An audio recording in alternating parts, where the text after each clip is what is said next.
Only mode. Hi, everybody. Welcome to today's webinar. My name is Leah Swanberg, and I am the founder of Canadian Fertility Consultants and Egg Helpers. And today I'm joined with Ellen Embry from Carbert Waite, an amazing law firm in Calgary, Alberta that we work with very often. And today we're going to address many of your questions about the current situation regarding a hybrid surrogacy, which is defined by a set of intended parents or an intended parent working with one of our Canadian surrogates and a US fertility clinic. And we know that many of you watching today are in the process at some stage. So some of you may have signed on with the clinic and have not yet created embryos. Some of you may have created embryos and not yet secured a surrogate. Some of you may have a surrogate who has been screened already in the US, while some of you are simply just considering the option of a US clinic. I want to start this webinar by telling you something that I think is so important for you to learn or to know. You made a good decision. You picked a clinic based on success rates, based on an amazing relationship you likely have developed with a physician. We at CFC, and I know Ellen as well, we love the doctors that we work with in the US. We have created such wonderful relationships and helped hundreds, maybe even more people build their families through hybrid options. And so we want you to know that in no way is this webinar to dissuade you from working with a US clinic or to press or pressure you into moving embryos. We really simply just want to provide you information so that you can make the best decision as you begin to build or add to your family. And so Ellen, I'd like to ask you a few questions. Can you tell me what people need to know legally if they are thinking of moving their embryos to Canada? Sure. And thank you, Leah, for inviting me to talk about this. I certainly have had lots of questions from clients asking about delays due to the US border closure and whatnot. Legally, the Canada-US border is currently closed.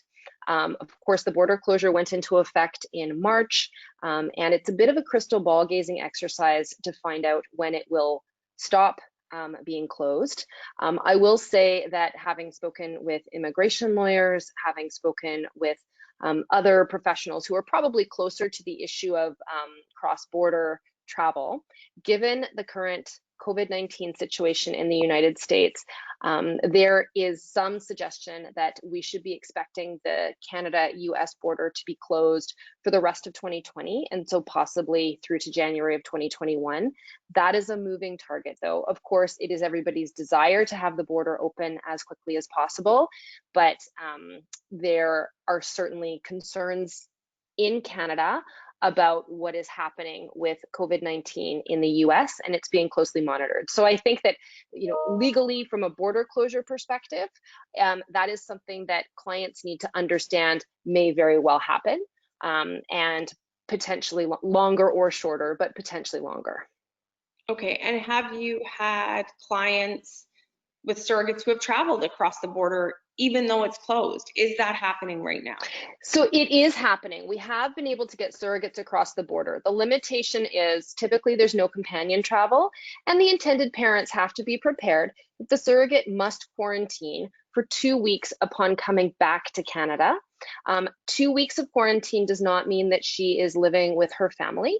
2 weeks of quarantine means that the intended parents are required, likely, to cover her accommodation costs, her wage loss costs, and her childcare costs. And so I think the agencies would be in a better position to be able to give an estimate of what that looks like. And I think the bigger question is whether or not surrogates are actually willing to travel to the United States. And again, that's really an agency question or a question to ask your surrogate directly. But it is important to understand that if you are asking your surrogate to travel across the border during a border closure, certainly there will be a quarantine period upon returning to Canada, and there may, depending on which state she's going to, be a quarantine period when she arrives in the United States, but that depends on the location of travel. Thank you. And from my perspective, running an agency, and I know many of us in the industry and agency owners, we're all sort of, looking at this from the same perspective. And what we have done in terms of partnering with US clinics is we have managed to organize screening for your surrogate. So if you have a surrogate and you haven't done anything yet, but you're working with the US clinic, we can arrange local screening for her. So rather than her traveling to the US twice and self-isolating or quarantining twice, she can do that screening here at home and then travel simply for the embryo transfer. When we look at cost versus time, everyone has a really different perspective on that. And so, the advice that we're giving people is, if financially this additional cost of the quarantine period of 2 weeks is too great to afford, wait it out. However, in Ellen and I's experience thus far, and we talked about this morning, there is this chance that the surrogate might say, you know what, I think I'm going to work with a local couple or someone working with a local clinic, because I'm unable to just sort of indefinitely put my life on hold. I'm a single mom. I can't quarantine because I have no one to watch my children. And so really it's very situational. So what I'm suggesting is that if you are in that place of not knowing and you don't want to bring it up to your surrogate, but you'd really like her to go, talk to your agency, whether it's us or another agency. It's really important that you have those numbers so you can make a decision based on a fact that her, isolation plan coming home is $8,000, or, and this is the next part of our conversation, Ellen, is talking about moving embryos.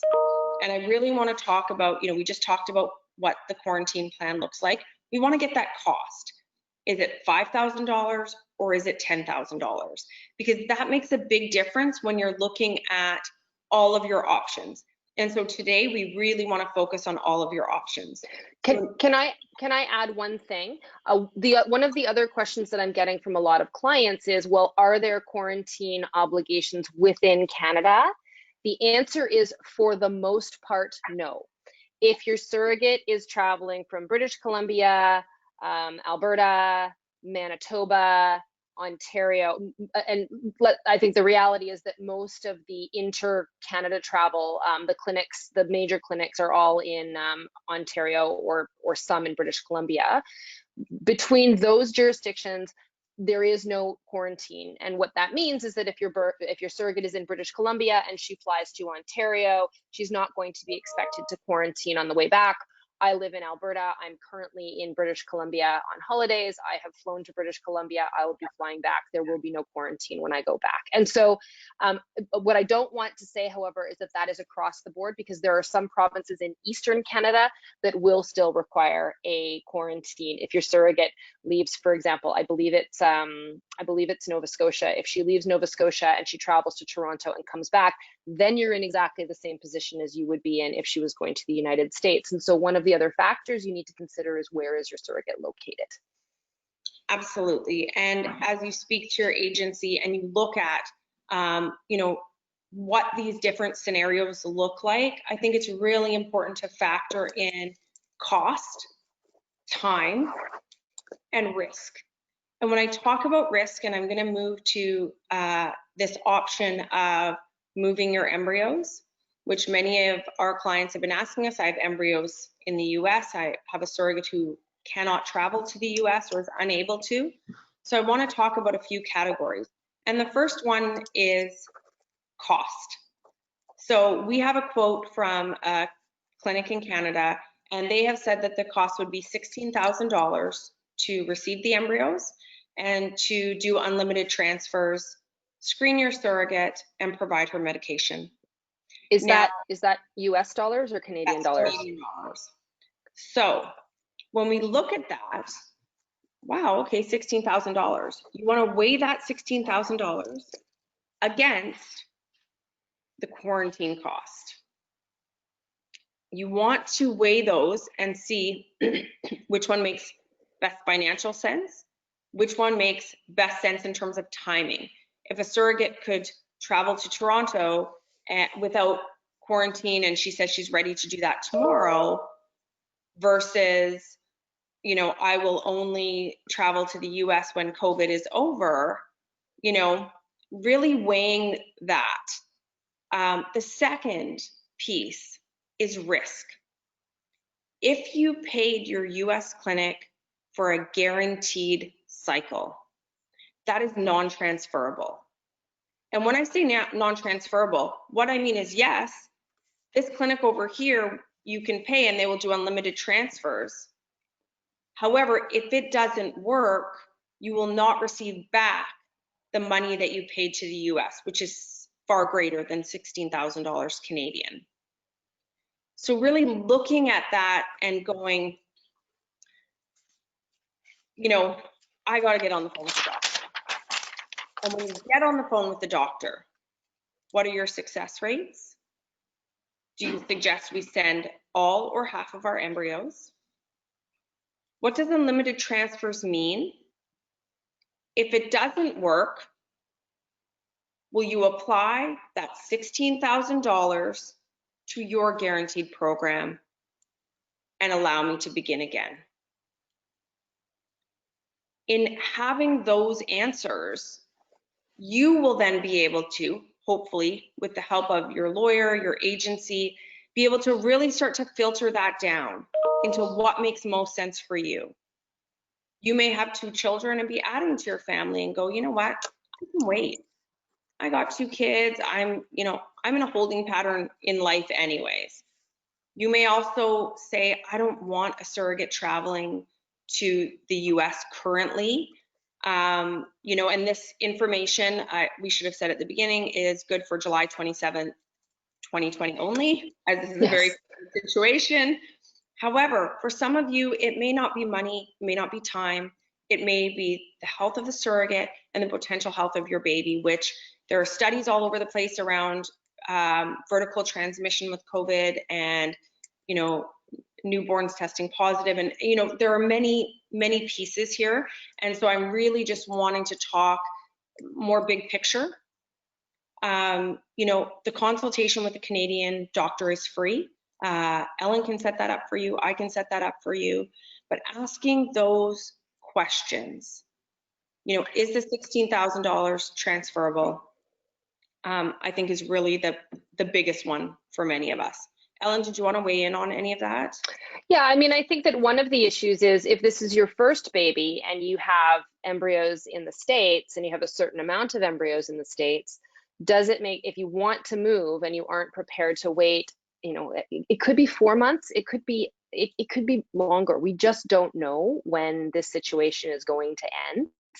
And so, of course, we were all hoping in March that it would be over in July, and it's not over in July, and we're hearing it could not be over to the end of this year. And so if you want to move some embryos, does it make sense for you to potentially move a portion of them, leaving the rest at your US clinic, and use your first, and proceed with your first surrogacy here, and then potentially for your second baby, or if there's another surrogate, continue to use your US clinic and continue to maintain that relationship? I mean, there's the difficulty with a webinar of this nature is that there is definitely no one size fits all answer, but we want to make sure that each one of you is thinking what makes the most sense for me in my particular circumstances. And that's something that you should be discussing directly with your clinic, directly with your lawyer, and directly with your agency. Absolutely. And, when we speak to surrogates, and we speak to them every day, there are many surrogates who are matched with intended parents working with US clinics, and they keep saying the same thing to us.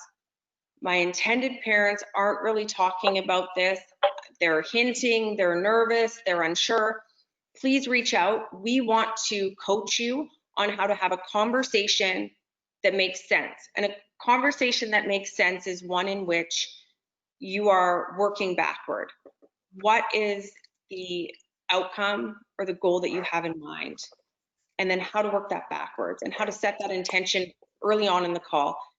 Hey, surrogate, we just love you. We are so grateful that you're working with us. We got a lot of questions to ask our clinic. We want to keep you safe. We want to ensure your comfort as we move forward with our journey. And not leaving it up to her, but absolutely getting her input.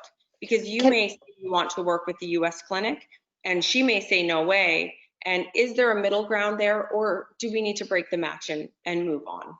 From a legal perspective, I have been asked this question. The question is, my surrogate agreed to work with a US clinic. Is it a breach of the contract if she now says no?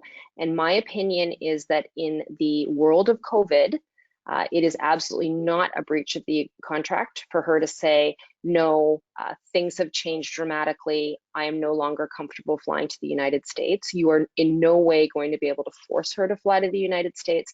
And certainly there's no judge in Canada who would force her. There's just no possibility of that. And so that's something that you really do need to understand. She is entitled to say, the world has changed. I can't do this, or I'm not comfortable doing this. And Ellen, on that, I know that the fertility clinics have developed these COVID waivers outlining the risk. And I wonder if intended parents should be talking to their lawyer about that, or talking to their clinic, or getting a copy of it so they can share it either with their surrogate or their agency to share with the surrogate. What changes in a legal agreement in this time? So for the most part, if you already have an existing legal agreement which refers to the travel to the US, you would definitely want to do a quick amendment, and there should be no cost to do it. I mean, we don't charge anything to do amendments to our clients' legal agreements, which says the clinic has now been changed from US clinic to Canadian clinic. So that's a simple one-line addendum. The other change might be to add in that the surrogate, if COVID-19 was never mentioned in your contract, you might want to add in a COVID-19 clause. But the reality is that in most contracts, she is agreeing that she is accepting all of the medical risks, but those were the medical risks that she knew existed at the time of contracting. And so if she contracted before March of 2020, my expectation is that she would not be required, she cannot be forced to accept the risk of COVID travel. She's going to need to sign a waiver. And so we could build that into an agreement, but it's not something, you certainly don't need to be renegotiating your agreements. These are 1 or 2 line addendums. And I guess the question that I keep getting from intended parents is, if my surrogate travels within Canada to the US and were to contract COVID, would we be responsible as the intended parents for that? So this is why it probably does make sense to do a 1-line addendum saying she's accepting that risk. Most legal agreements, certainly the ones that I've drafted, the medical risks are placed on the surrogate. But we have always included a clause that says that if she gets new information about medical risk that she wasn't aware of from the clinic, then that would be grounds for her to not proceed. And this would be a classic example of that, because if the US clinic is handing her a COVID-19 waiver, she says, well, I wasn't aware of this risk at the time that I originally entered into my contract, she would typically be allowed to step back and say, I'm choosing not to proceed. And we are frankly seeing that with some surrogates who, because of their personal circumstances, simply do not feel comfortable traveling to the United States for the foreseeable future. Okay, so my next and kind of last question is a loaded one. How do people get their money back if they've paid a US clinic and they want to start in Canada, but $16,000 is out of reach, and they hadn't even planned on self-isolation, which could be $10,000, and they just need to sort of manage their money? So I think that the starting point is always going to be the contract that you entered into with your US clinic. You are going to need to carefully examine that. You're going to need to talk to your US clinic about whether there is an option for you given this unique circumstance. There's a legal concept called force majeure, and basically it means something that was completely unexpected. Is it possible that they will give you some sort of a deduction? If you paid, throwing out numbers, if you paid them $30,000 and we know it's going to cost you $16,000 Canadian in order to proceed in Canada in the interim, would they be willing to reduce what they charged you by that amount? That's going to be dependent on exactly what you signed with your US clinic. It is something that you can address with your lawyers. It's not really part of negotiating a surrogacy agreement, but it's certainly something that you can address in terms of, well, how do I do this? And if you want to retain somebody to negotiate with the US clinic on your behalf, that's likely out there. But I think the starting point would be if you have a good relationship with your US clinic, and pick up the phone and call them and ask them what they'd be willing to do for you in this unique circumstance, because you simply are not comfortable with the risk of waiting for 4 months or 6 months or a year, or having to go through a lengthy rematch process because your surrogate is no longer willing to travel to the United States. Excellent. And then I guess, sorry, I know I said that was my last question, but it clearly isn't. If people haven't gotten started, from a legal perspective, and then I'm going to weigh in as an agency perspective, from a legal perspective, would you suggest that they engage a US clinic, or would you sort of shift that focus to a Canadian clinic? So this is it's a hard question for me. It's legally, the answer is simple. Personally, I love the relationships that I have with US clinics and with the US doctors, and I think they have done a wonderful job with many of my clients. As of right now, though, my recommendation is that for the foreseeable future, until that border is open, it likely does not make sense to create your embryos in the United States. And that is for several reasons. And I think as an agency, you can weigh in on that. There are many surrogates who are not prepared to travel to the US. And so if you're looking at profiles and you have to reduce it down to only those, you would literally have to add a question. Due to the risk of COVID-19, are you prepared to travel to the US? The spectrum of surrogate profiles that you could be getting, my expectation would be astronomically reduced. So whereas you used to get perhaps 10, you might be down to maybe, I imagine it's a much smaller percentage. I don't know what the numbers are. So for that reason, for the time being, I am recommending that that all of my international clients create their embryos in Canada with a Canadian clinic. The other question, Leah, that we haven't addressed that I'm getting constant questions about is sperm. I think that many of my same-sex couples overseas think that they need to fly to Canada in order to donate sperm. That is not accurate. The Canadian clinics are accepting that you can ship your sperm from your home country. So if you're in Europe, in most countries in Europe, you can ship from there. And the Canadian clinics, I think that CFC is working with, has a fairly comprehensive program for that. So you could be shipping the sperm, creating the embryos, and moving forward quite a lot faster now if you stay in Canada. That is hopefully not a forever thing. You should all, as consumers, have choice in where you choose to proceed.